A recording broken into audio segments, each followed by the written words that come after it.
16 years ago this month, a horrific mass shooting took place in the suburb of Chicago. Even though many people lost their lives that day, I had never heard of it, and I bet you haven't either. Even more importantly, this case remains unsolved. Let me tell you about the Lane Bryant Murders.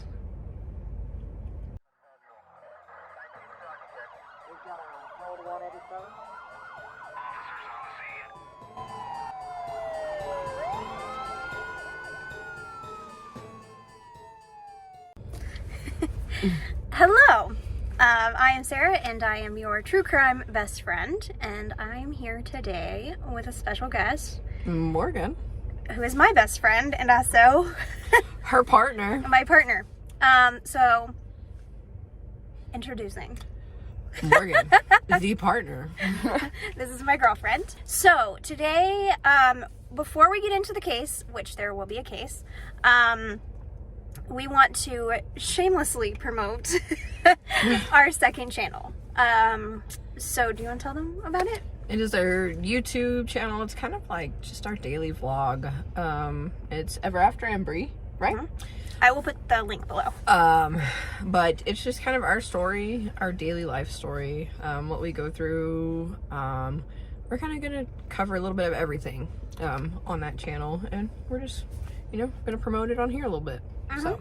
Yep. So if you want to see more of us or me or whatever, and our family, because our daughter's on there, our doggos are on there. Yeah, we want to share a little bit of everything with y'all. Yeah. So she wanted to come today to hear a case and also talk to you about our new channel. Mm-hmm. So today I'm going to do things a little differently. I am not going to worry about what Daddy YouTube has to say. As far as we're probably going to curse, we're probably going to say things that I might not do in other videos. So be aware of that. The case is pretty violent, as always, true crime. So just be aware that we might curse. It's going to be basically me telling my girlfriend a true crime story. So that's how we're going to do things. Okay. I got Morgan into true crime a little bit. We watch documentaries all the time now. Mm-hmm. We fell asleep to a documentary last night. It's pretty much what we enjoy doing now. Mm-hmm. When I moved up here, she was like, yeah, I listen to podcasts. And I was like, what? I listen to music. Like, okay. And she first listened to True Crime Obsessed, and I was addicted. Mm-hmm. And after that, I don't know, she just kind of started dipping my toes in the water, and here we are. Yeah. I did the podcast before I even met Morgan. Mm-hmm. I think I told her that the first time we talked, I also do a YouTube channel. Mm-hmm. So there's that. I didn't know. I didn't know what all that entailed or anything like that. And now I see the research that she does. I see the work that she puts into it. And a little bit of work. A lot of bit, babe. A lot of bit.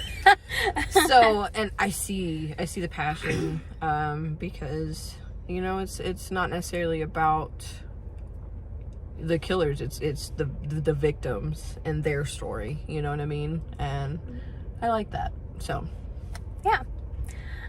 So I'm going to give you my intro, and then we can talk about what you think this is going to be about and kind of go from there. Okay. I have my stuff on my phone, so I'm going to be looking at it, just to let you know. Okay. 16 years ago this month, a horrific mass shooting took place in the suburb of Chicago.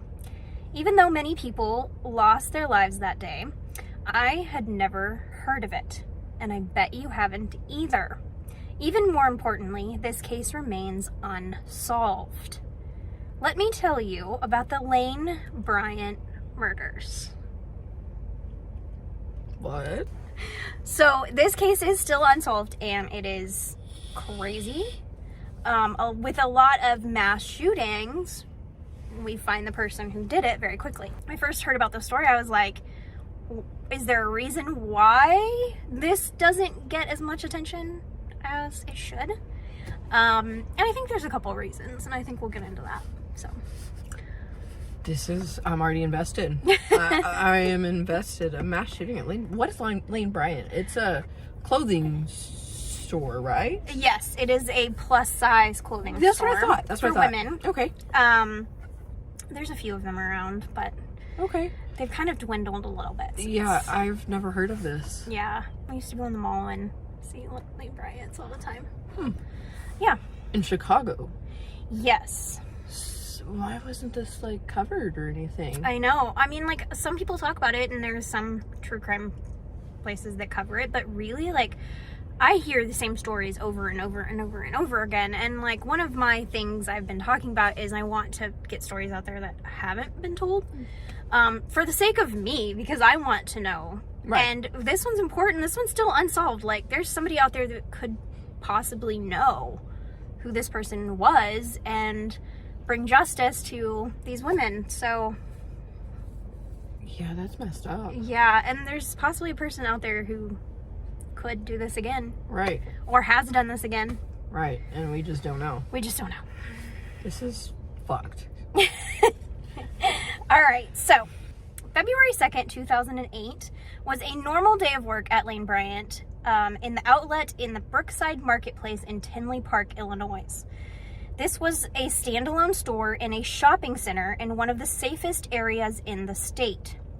Store manager Rhoda McFarlane opened the doors to waiting customers at 10 a.m. She was not scheduled that day, but being the store manager, she had to come in to help, which Morgan knows a lot about. Yeah. The fact that sometimes you just get called in. Yep. I was the one who covered when nobody else could go. Yeah. So yeah, I get that. Yep. I lost my place. Sorry. Mm-hmm. This is like such little writing compared to what I'm used to. So the store had some call-ins that day, and the only one scheduled then was a part-time employee. So she was like, I gotta come in to help open up the store. Okay. She knew it would be a busy day because there was a sale going on that day. So she came in to get the store going smoothly. Only about 40 minutes later, at 10:44 a.m., a frantic call comes into the police station. 911 emergency. Lane Bryant. No!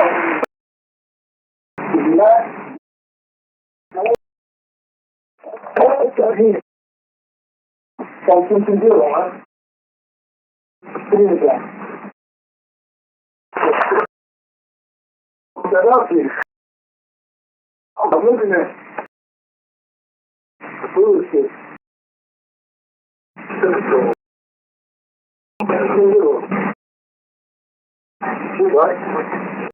Now, this 911 call is posted. You can hear all of it. I will try to put pieces in if I can find the audio for it.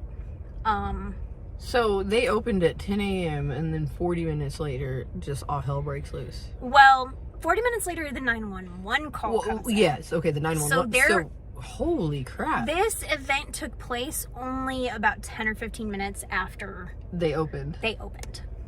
What the crap? Yeah, which there's a lot of debate online why do that at that time. Right. So we'll talk about that too.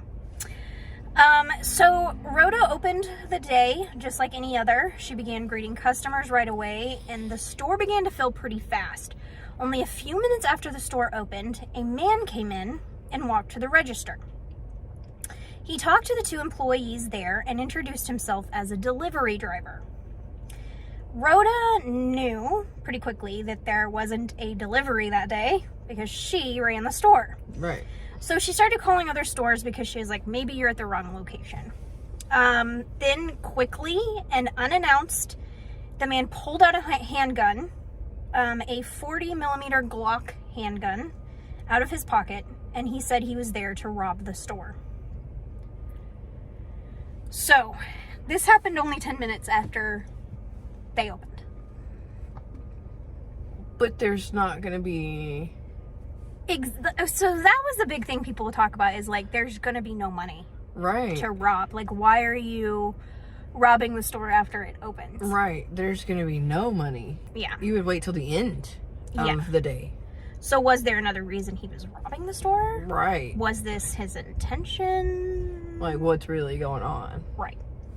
I don't like this. Yeah. He took the 2 shoppers that were in the store and the 2 employees and took them to the back of the store. He taped the women's hands and feet together with duct tape. He put duct tape over their mouths. Then he left for a moment and stole the money from the register. The women sat there frightened, and when he came back, he made the women lie down on the ground. Then it says in the news outlets that he began talking sexually to them and then groping a woman, which, like, we need to point out that that's sexual assault. Right. They talked about that in a podcast that I listened to, that they don't ever say the women were sexually assaulted, but groping is a form of sexual assault. Right. So we need to clarify there Yes. that did happen. And we don't know if this could have been another motive. So, did he find the duct tape, or did he bring that with him? I think he brought it with him. He was wearing a very puffy coat. So maybe, I don't know. Right. If his intentions were to rob the store, why would he, I mean, unless he was gonna do that, rob them and then leave, but he didn't. Right. I mean, I just don't know. Like, you can already, like, if you're opening the store 10 minutes in and there's only, like, how many people are in the store? So it was 4 women total at this point. Okay. There was the 2 employees, the part-time, and then Rhoda. Okay. And then 2 customers. Okay. And they probably hadn't bought anything. Right. So whatever was in the register was what they opened with. Yeah, this just doesn't make sense. Mm-hmm. Okay, sorry. No, you're fine. So he took money and jewelry from the women at gunpoint. He then took underwear off a display and put them over the women's heads to cover their faces. You're looking at me like, what? Which, it's weird. It's very weird. And that could be another sexual motive as well, you know? Yeah, I mean... Don't know. This is kind of crazy. Mm-hmm. So, this fact, the underwear thing, a lot of people talk about that could be sexually motivated, but it also could be a way of, like, he didn't want to look at them, or didn't want them to see his face. Right. I mean, they'd already seen him. Like, he came in the store acting as a delivery driver without a mask on, so... Yeah. And there was talks that he came into the store looking up, like, for cameras. And there was no cameras. But... The store didn't have cameras? No, outside did, but... Yeah, we'll get to that too. I don't like that. Right. So, as this was happening, another woman started entering the store. Oh, no. Because it wasn't locked. Right. He would put a gun in these women who were arriving, their faces, rob them, and then take them to the back of the store. So he was just robbing these women and then taking them back there. As they're coming in? Yes. Oh. And then he would tell the women from before to tie those women up with the duct tape. It was said that one woman tried to fight back, but he hit her with the butt of the gun. And messed her up pretty bad. As this was happening, the women gathered and sat crying in the back of the store. And they were unsure of what was happening. Rhoda quietly slipped out of her restraints.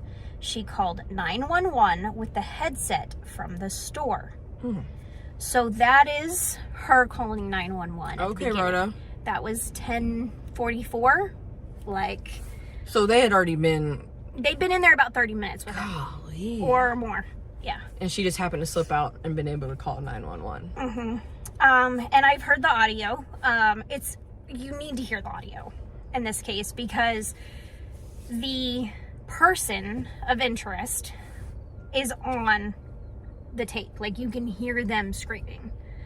And there's some things in there that have brought people's attention.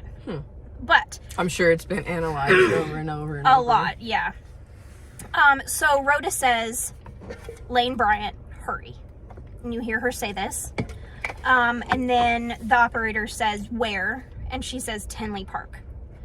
Then the gunman is heard in the background. He is yelling, but it's kind of hard to make out what he's saying. And then the line goes dead. Shortly after this call, the gunman began firing at the women. The police described these shootings as execution style. Rhoda was shot in the forehead, and the other 4 women were shot in the back of the head. Oh, straight execution style. One victim turned her head as the shot was being fired, and the bullet grazed her neck. She played dead until help got to her. Oh, man. So all of the women were shot, but one. Just because she happened to play dead. One woman got out. In all, 5 women died in the back of the store that day. 1 woman survived, and she was an important eyewitness in all of this. So, luckily, there was a police officer at a neighboring store. He was off duty, just shopping. But he responded to the call in less than a minute after he heard it come out on the radio. But by the time he got there, the gunman had fled and was nowhere to be seen. So how did he get away so quickly, too? Is the thing. All of this seems like really premeditated. Pre-planned, for sure. Yes, like really, really thought out. I mean, because he had an exit plan, obviously. I mean, how else would he have been able to escape so quickly? Right. And the thing is, like, we don't know if he planned on killing them. Right. Or did he kill them because Rhoda had called 911? Right. He felt... And he panicked. Right, and it felt that was... They had already seen his face, and... So maybe he thought, like, okay, I'm just gonna rob these women, not gonna do harm to anybody, and then he panicked, shot everybody, and left. Wow. Like, it's crazy. That is insane. And so, and they never caught him, even though that they have that they have an eyewitness, they have sketches, they have, a lot of evidence. They have not. Yeah. This is crazy that I've never heard of this. But there's someone out there who has to know something. Right. And, I mean, obviously this was pre-planned. So, I mean, he's not gonna just not do that again. Yeah. Because it sounds like... It's scary. I know, it sounds like like, sexually motivated, and... Definitely could have been. I mean, but, you know, I don't like that. Yeah. So after all of this, the mall was closed and went on lockdown. Police searched every store for the gunman. Helicopters flew above, circling to see if they could find the gunman, and dive teams were called out to search ponds to find the weapon. The gunman did a good job at not leaving any clues. The only evidence released was the shell casings that were covered from the store. They have said that they discovered shoe prints and didn't have really anything to match them to. Right. There was only one surviving eyewitness who remains unknown. Doesn't want her out there, which I totally get. Rightfully so. But she's cooperated with police. She's told them what all has happened. They just can't find this guy. So, her description of the man was made into a sketch and sent out. It is very good, very detailed. So the attacker was between 5'9" and 6'2", broad build, medium to dark complexion, 25 to 35 years old, dark clothing with a G on the back of his pants, which could be for the G Unit clothing brand. Well-groomed, manicured fingernails. Large cornrows with a single braid to the right side of his head with 4 green beads. So very detailed. Yeah. And a lot of this comes back later because some of the details of what this person looks like have raised eyebrows. We'll get into that. Gotta leave you with a cliffhanger somewhere. So the investigators put a lot into finding this person. It's not like they didn't do their job. They really did try to do their job. I can respect that. Yep. They stepped up patrol, which of course, went through videotapes, tracked down 200 leads, but could not find anything. When they were going through videotapes, they found that there were 2 cars of interest identified. A dark SUV and a sedan. Now, these were on very bad footage from outside of another store. So super grainy and all that. Super grainy. They never identified who was in the SUV or who was in the sedan. Both of these cars, they just want to talk to people. Because even if you didn't do it, you could have seen what had happened. And that, like, all these years later, that raises eyebrows that maybe there was 2 people involved. Because why hasn't someone come forward and said, I was just driving, dude. Right. Like, you know? Right. But they couldn't really figure out who these cars belonged to get to a lead. Both vehicles left the parking lot at 10:46 a.m. So this was right after that call, within 2 minutes of that 911 call. And these were the only 2 vehicles that were leaving at that exact time. Right. This leads me to believe that someone else was involved here, at least with a getaway car. Police don't know if they were witnesses or could have been the gunman. Police believe the gunman could have gotten onto Interstate 80, which is close to the store from, like, they're very in close proximity. He could have gone anywhere from there. So he could be literally anywhere. And this could have been someone from Chicago or not. Like, they could have just randomly been there. The investigators are smartly keeping some details closed from the public. So we don't know everything. And they do that in order to really find out if the person they caught really did the crime. Right. So this big boom in DNA technology, people were like, okay. They had said they were hoping to trace the person responsible, do some DNA magic that they do, but never found anything. So this person's still out there. None of the women say that they know the man, and it is likely a stranger. This, to police, they think it's most likely a robbery gone wrong. So he's not connected to the victims at all. Not really connected to this Lane Bryant store. They don't even know if he's in the area or not. Like, Right. they really have nothing to go on. So was it a moment of opportunity? Was it premeditated? Nobody knows. Right. That's scary. Yeah. That is scary. Yeah. So before we get into all of the gritty details, let's talk about our beautiful victims here. Okay. So we have Sarah, who was 22 years old.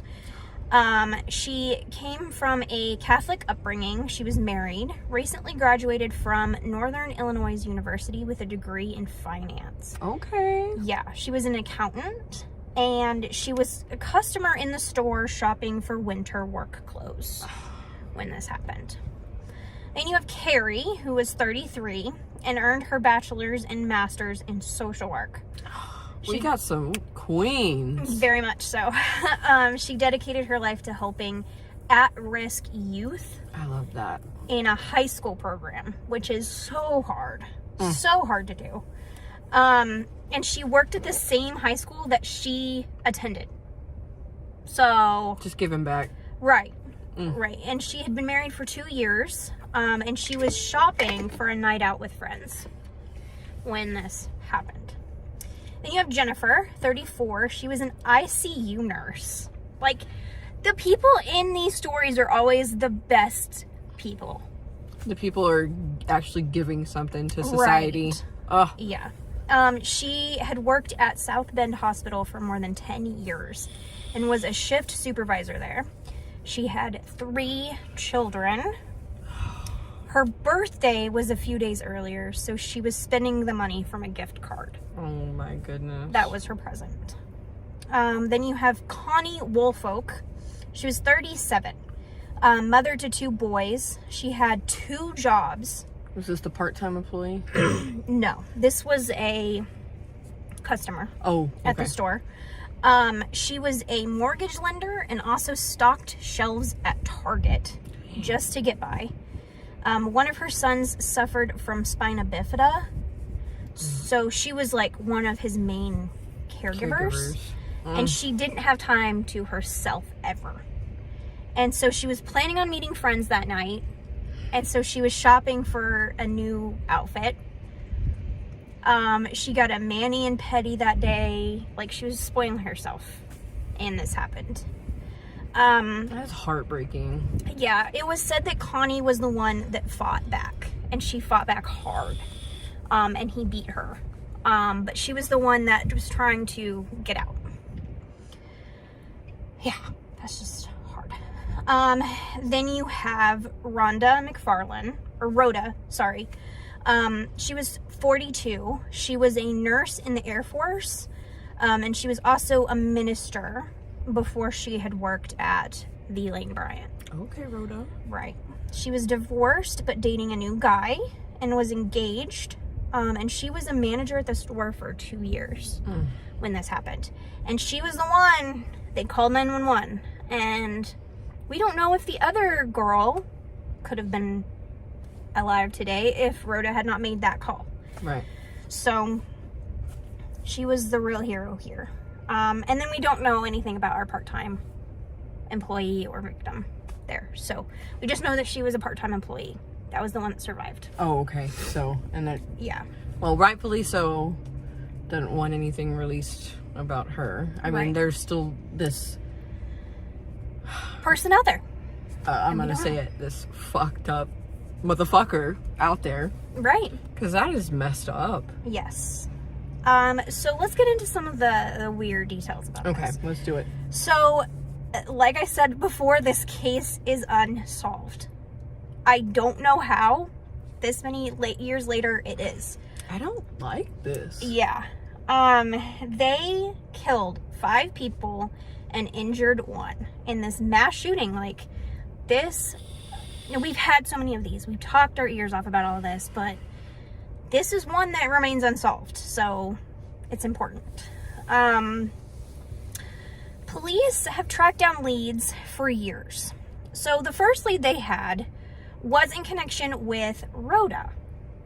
So Rhoda had been an assistant pastor at a church before she worked at Lane Bryant, as I mentioned. She left there because of a disagreement between the people of the church. There was a 20-minute phone call about all of this disagreement 20 minutes before the shooting. So the main part of this argument was over money. So they wondered, police thought maybe this was a lead. Maybe they had sent somebody to get money, basically, and also get back at Rhoda. So And they it went bad or something. right, and then it just went bad. Yeah. So they tracked all of this down. This was like, she had worked for a church in like Texas, so they had gone all over this lead, but it didn't make much sense, and it didn't go anywhere. Right. I don't really think this had anything to do with it. But you see that come over, like, up in this case a lot. Many people believe the gunman was on drugs and addicted and needed money. And See that? that's why none of this makes sense, because when you're addicted, things don't make sense. So You're preaching to the choir on that one. I get that. Like, I ended up with the whole ass boat motor and like so. I get it. Right. And people are like, well, why would they do it for that little of money? Like, when you're homeless or when you're addicted, that little of the money means the next hit. It really does. And maybe this did go wrong and they didn't plan on doing this. And if all you're thinking about is that fix, and like that's all that matters. It really, really does. Like, I did some really messed up shit in my addiction, so I get it. I mean, nothing like that, but Nothing as bad as this. but you know, you're just not in that right state of mind. Right. So, I mean, if they did, this just all went bad and they didn't walk away with a lot of money, and now they're, you know, could go down for homicide. right. So I don't know. But it's a lead. I mean, it could have happened, but then you're like, it doesn't make sense either. Yeah. Like, none of the leads make sense. So this was an interesting lead, and I wanted to talk about this a lot because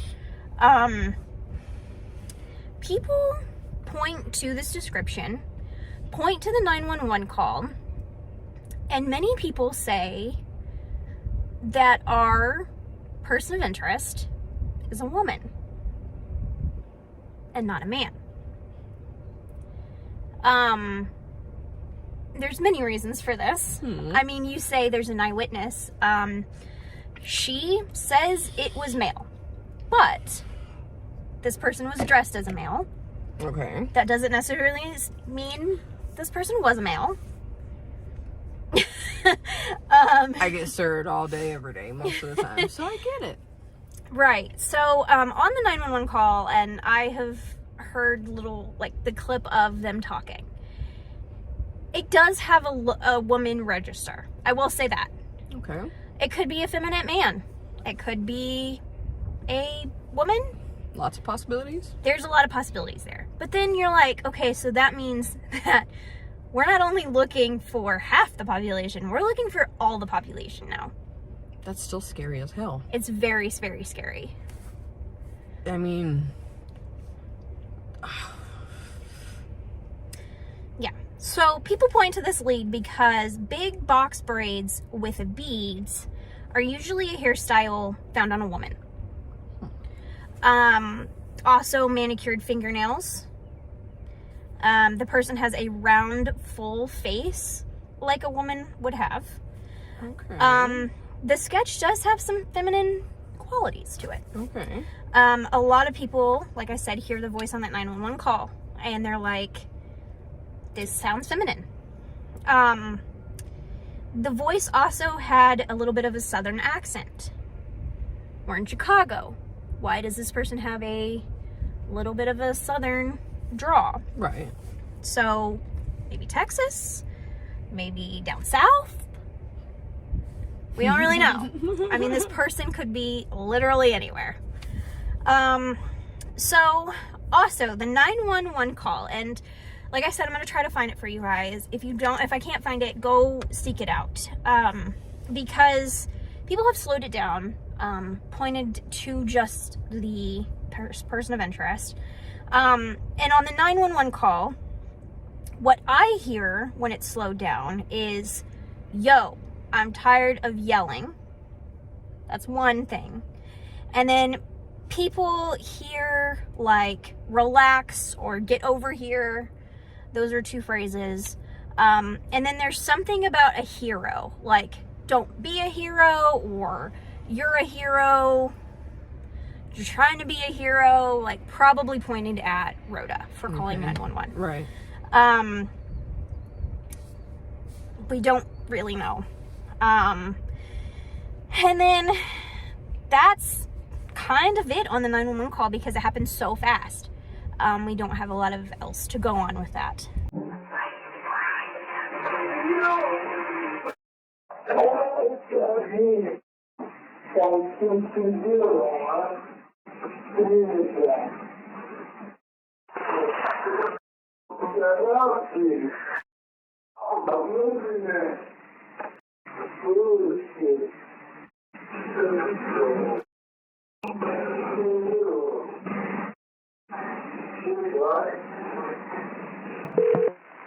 911 emergency. Lane Bryant.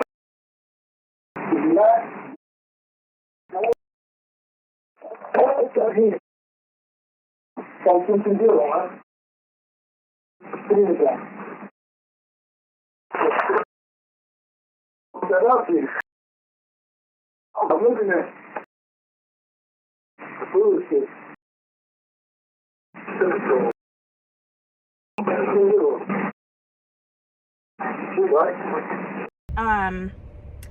So here's the thing.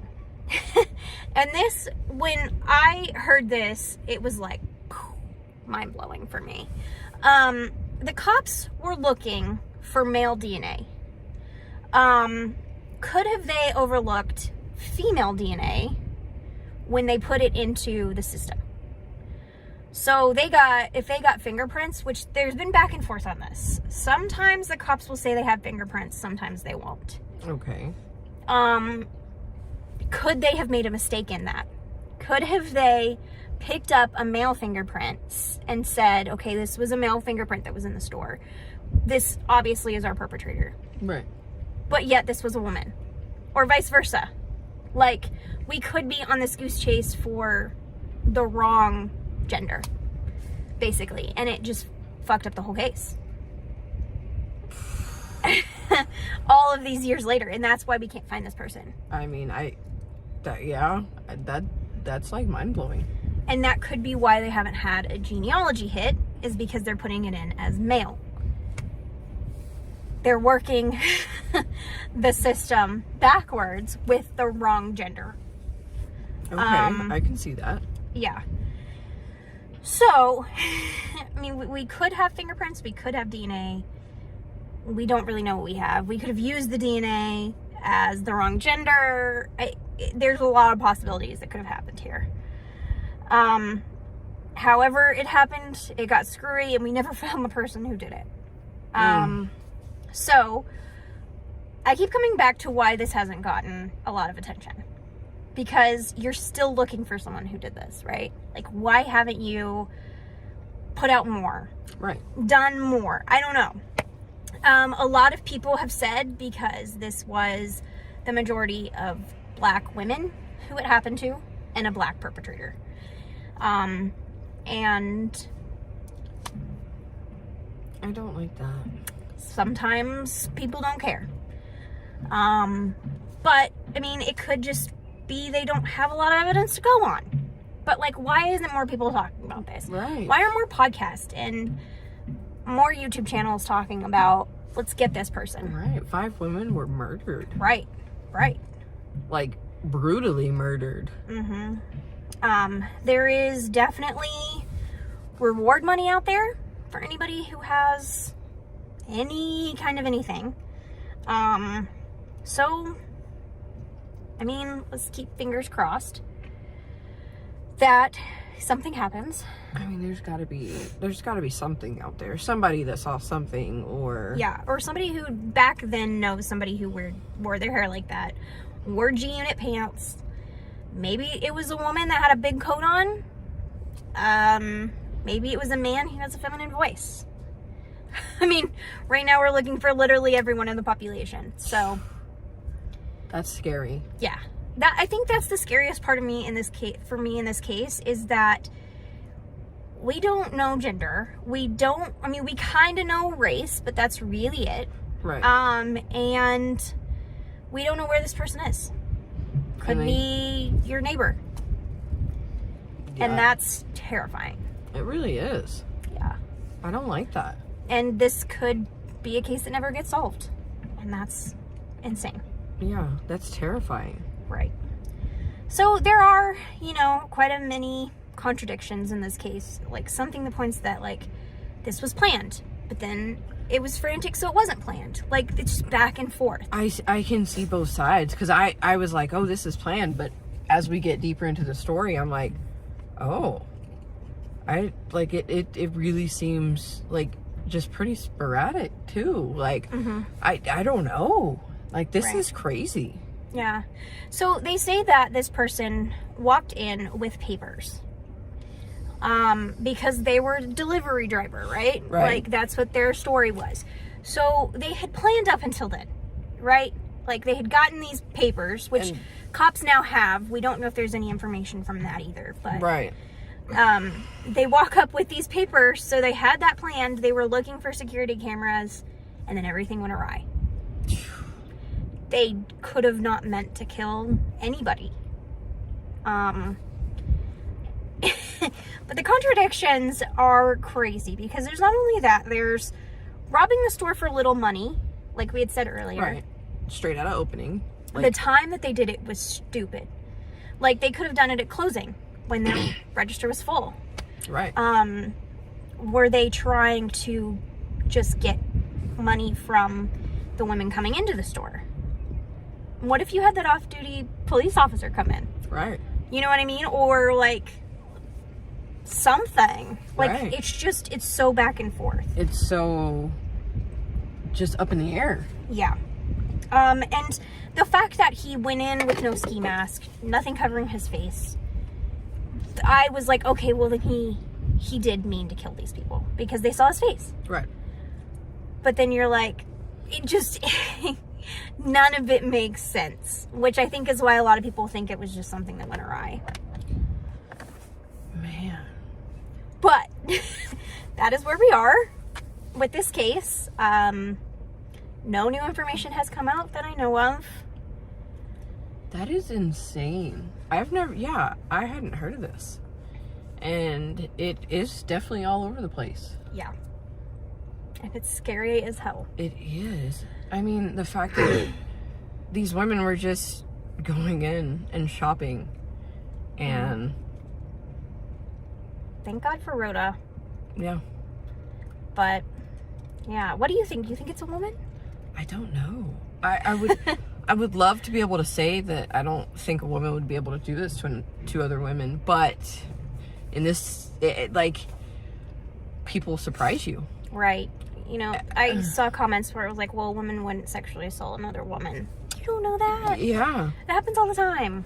Yeah. I mean, people are capable of absolutely anything, and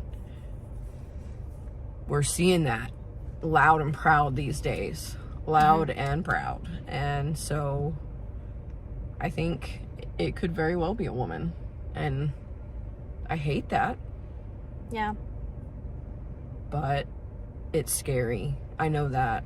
It makes me want to stay in my home and never get out. I know. But I know we can't do that. I know we have to live, and we have to, you know, not stress over the things that could happen, but damn, is that scary. Very, very scary. And the fact that these women just were shopping and working and Right. just doing normal everyday stuff. and their lives were taken. I don't like that. Yeah. And the fact that somebody is still out there and not paying for this, I don't like that either. Yeah. I will, of course, I always put my resources below. I will put the link to our channel, our happier channel, below. I will also put the 911 call and any other, the sketches. I'll put those below. And as always, if you want to hear more stories like this, you can subscribe and share. Please stay safe. Always. Always, always. And I will probably pop in here and there to, you know, react here with Sarah, and because I do work a lot. But, you know, I want to pop in here and do this thing with her. I enjoy it. I liked having you here. I love it. It's nice to be able to see you in your element and do your thing. So, and paying tribute to, you know, these victims. It's a beautiful thing. So, Thank you. like, subscribe, follow, whatever. Do your thing. Do your thing. And I will be seeing you next time. All right. Bye.